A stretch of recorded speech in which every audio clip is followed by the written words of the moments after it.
Ერთის კულტურული მემკვიდრეობის ძეგლები რეალობა და პერსპექტივები აჭარის კულტურული მემკვიდრეობის დაცვის სააგენტოს ძეგლებისა და ღირსშესანიშნავი ადგილების საერთაშორისო დღესთან დაკავშირებით კონფერენციას მართავს. იგი ყოველწლიურად ტარდება და მასში ქართველი და უცხოელი სპეციალისტები მონაწილეობენ.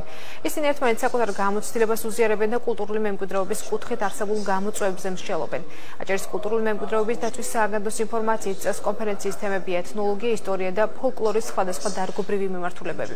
მისი მიზანი კი კულტურული მემკვიდრეობის ძეგლის დაცვისა და მართვის მიმართულებით ინფორმაციის გაცვლა, ახალი ცოდნის განვითარება, სპეციალისტთა შორის კომუნიკაცია და სამომავლო მჭიდრო სამეცნიერო კვლევითი თუ კულტურული საგანმანათლებლო ხასიათის ურთიერთობების ჩამოყალიბება.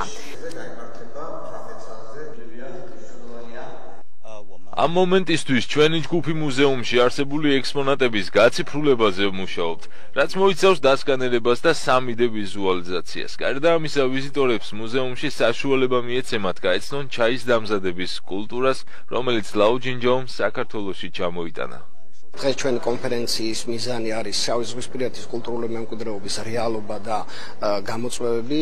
წარმოდგენილი არიან რამდენიმე ქვეყნიდან მეცნიერები და სპეციალისტები, ეს არის ჩინეთი, თურქეთი, პოლონეთი და ასევე სხვადასხვა დაწესებულებიდან ყავს მეცნიერ თანამშრომლები, რომლებიც ერთმანეთში გაცვლიან ინფორმაციას თანამედროვე რეალობებზე, გამოწვევებზე.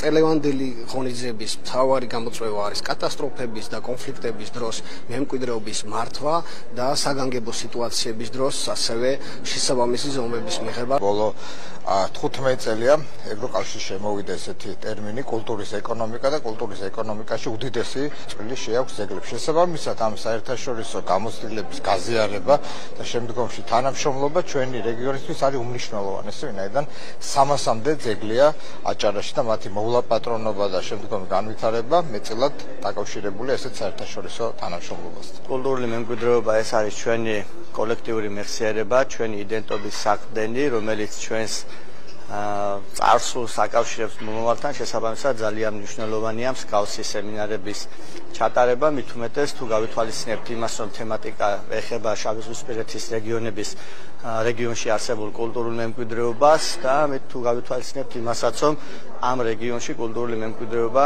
გამოირჩევა თავისი მრავალფეროვნებით, როგორც ისტორიული, ასევე ეთნიკური და რელიგიური თვალსაზრისით.